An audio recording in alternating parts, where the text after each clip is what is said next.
Hi and welcome back to Cheeky Crypto. My name is Nick and today guys we're jumping down into the world of Bitcoin, taking a look at what's been going on most recently and what we might expect to happen next. As I get into this video, if you find it useful and informative, hit the like button. I really do appreciate that. If you happen to be new to the channel, then why not consider subscribing, tap the bell, select all notifications, and in doing so you will not miss another Bitcoin update. And guys, in the description down below you will find links to our Patreon services. If you are looking for a little bit more from the crypto space, everything from portfolio and project reviews to AMAs twice weekly, a little bit of trading, and just a good general environment to kind of, understand what's going on in crypto, specifically during these bear markets, why not check out the Patreon link below? And also in the description below, you'll find links to our Discord server. Again, a fantastic community talking crypto 24/7. This one's completely free, and I don't think you'll be disappointed by what you find down there. So why not go ahead and check that out? And finally, in the description down below, you'll find links to the new Cheeky podcast as well. A fantastic way to stay up to date with absolutely everything crypto on your daily commute to the office. So why not check that out if that's your bag as well? Okay, guys, let's waste no more time though. Let's jump right down into this, right? Bitcoin paired up with USDT. This is the hourly chart and Binance is the data source. Now we're going to keep this one nice and brief. There isn't too much more to report as of yesterday's video. Essentially, it's quite a slow weekend, and we are kind of just monitoring a couple of moves. We are still thinking that we are likely to head up here, a little bit further into this C wave. I don't think we've necessarily finished this move just yet. This would basically be an expanding flat, but we could also look at it slightly differently as well. Okay, so there's a couple of different counts here. So this one here would be the expanding flat, where we would expect to see a 5-wave move at the end. Now, this 5-wave move could be a diagonal, an ending diagonal, which is like it might actually be perceived right now. But we'll keep an eye on that. Or the alternative count, of course, is that our wave 4 is over here and our wave 5 is over here, okay, meaning that we've only just really finished our 5-wave drop and now we are tracking to the upside. And again, I would expect a little bit more to the upside to be had here before we start to move back down. Personally, I think that it's a complex correction that's going on here. So something like this might be what we actually end up experiencing before we actually go down into that third wave, which would be wave 3 of 5. Okay, so we're in a macro 5-wave move down. I think we've started our wave 3. And this will be wave 2 within that wave 3, and then obviously dropping down into that final third, wave 4 for then final 5th. Okay, so essentially all of that has the same. Nothing has really changed over this weekend. Now, when I come down here and I throw in the volume, you can kind of see here that there's pockets of selling volume here, but no one's really that interested in purchasing, right? We had a little bit of volume coming in here and taking this right up into our wave 2, which is also a possible scenario that we haven't finished wave 2 yet. We could still come back up into that yellow box area, which is why it's there. Invalidation of that macro kind of wave 2 high comes in with this low. So if we were to drop down lower than 18,626, then we can remove our yellow box up here because the wave 2 was done and we don't have to worry about it anymore. Likewise, if we are thinking about this wave 3 dropping down here and we want confirmation of that, well, we need to see the price stay below 20,918. Okay, so by dropping down lower than 18,626, it basically means there is no wave 2, it's done, and confirms wave 3. If the price moves up higher than 20,918, then essentially it means that we haven't started wave 3 and it's not valid just yet. And again, depending on how this happens, so i.e. we drop down lower than 18,626, then move up higher than 20,918, then the whole thing would be invalidated and we'd have to do a recount. Essentially, though, we're just looking for confirmation of one of these moves. So for now, I think we are in this kind of complicated and complex wave 2 correction here. So if we wrap this up, we have wave 1 coming here, all of this being wave 2, then we drop into 3, 4, and then finally 5, right? So we've kind of got that going on. So I think this is a complex section right now. And because this is complicated or complex in the way that it's structured out, wave 4 would be simple because they are always opposite each other. If one is complex, the other is simple. And if one is sharp, the other one is usually shallow. So, we'll keep an eye on that. But essentially, this one's looking shallow and it's looking complex. Okay, so it means that later on we might have some kind of flash moves that are going on.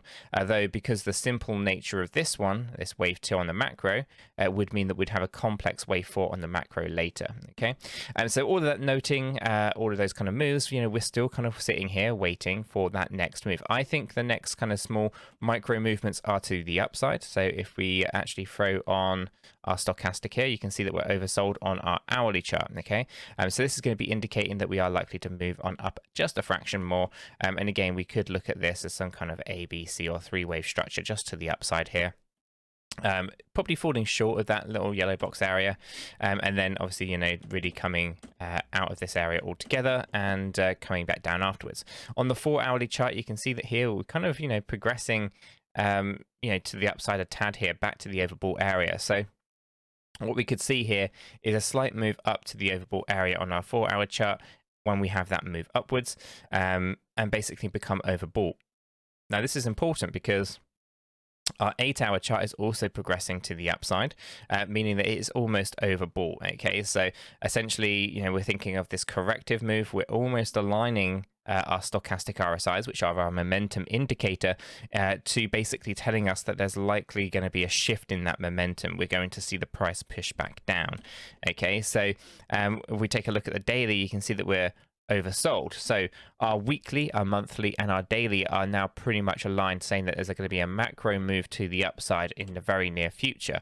Okay, so this is great news for anyone who's kind of been holding Bitcoin, okay, and starting to think about, you know, or well, Bitcoin, but many altcoins as well, to be fair, about, you know, how long, how low can you go, and where's the bottom, etc. So for now, you know, when we take a look at this and we start thinking, okay, we're going to be overbought on that 8-hour soon, we'll be overbought on the 4-hour probably in the next move up, we'll be overbought on the hourly. That's going to indicate that we are likely to pull back down into this kind of wave 3 low. Okay, this could be fast, it could be slow. I don't know timing wise how that's going to play out, but essentially, you know, by the time we're at 15,137 to 15,728, this low point down here, we should be pretty much oversold on the monthly, the weekly, the daily, the 8-hour, the 4-hour, and the hourly chart. And basically, we have the full set of alignments ready for that next surge upwards, right? Again, this is an estimate. It doesn't have to go down this low. This is just my estimated targets. However, it can, of course, be as high as 16,700 and technically be done. Okay, so I think we should be, you know, optimistic here, you know, from both trying to find a good accumulation zone and also knowing that we are coming very close to a macro 5th wave low.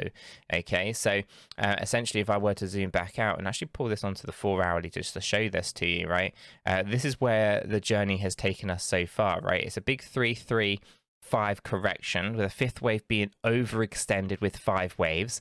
We're inside that final 5th wave of a 5th wave, and we are currently tracking a wave 2 of wave wave 2 of wave 5 of wave 5. Okay, so you know, we're taking a look at it all and we're kind of really scoping out where this bottom is likely to be. Now, all of this, okay, could be ruined again on a macro weekly if we don't have the right structure upwards and we continue that motion to the downside. Okay, so we can't rule out things like 10k Bitcoin until we know what happens on that next bounce up. Okay, it is going to be a significant bounce to take that daily stochastic RSI from oversold to overbought, along with all those other time frames, okay, with the exception of the weekly and the monthly. So the bounce up is going to be very significant, and then obviously we're going to drop back down, and you know where that might go will be interesting to see. Okay, so if we have a good 5-3-5-3-5 structure upwards, then I'm confident in thinking this is the bottom. And if we don't, then you know I think we kind of have a corrective structure go up, then we are likely to see, you know, potentially drop down into those lows. So it's too soon to really know. I'm not going to speculate too much on it, but here you can kind of see the structure of the moves, and it is obviously, you know, pretty straightforward. We have a 5-3-5-3-5, and that 5th wave is overextended with a 5-3-5-3-5, and obviously we have an overextension at the end here as well with a 5-3-5-3-5. So you know, if you're not familiar with edit wave theory, join us in Discord. We've got some materials that you can read and go through and help you understand what it is that I'm talking about here. But essentially, you know, everything that we've been tracking is playing out towards our low targets, and everything at the moment is still on track for that. And the fact that our daily stochastic like RSI is now almost oversold, it does mean that we are getting very, very close to the bottom, at least of this particular part of a correction, and we are waiting to see what happens next with the surge upwards. Guys, I'm going to leave the video there. If you have found this useful and informative, hit the like button. I really do appreciate that. If you happen to be new to the channel, then why not go ahead and subscribe, tap the bell, select all notifications, and in doing so, you will be kept up to date with absolutely everything that we do here at Cheeky Crypto. With all that said, done, and out of the way, I hope everyone has a fantastic day, and I'll catch you all in the next one.